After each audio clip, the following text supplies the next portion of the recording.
lahat ay nagtatanong doon sa aming bayan.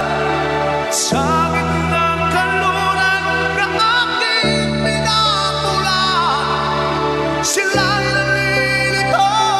Ba't daw ako nagkakalito?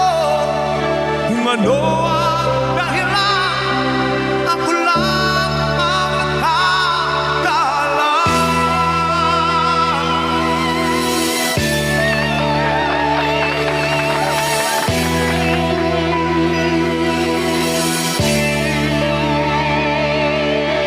Kulang ko'y ginawa na ang lahat ng paraan upang mahiwalay sa aking natutunan. Subalit iniwan ko ang ibinigay na karangyaan. Kung ano ang dahilan,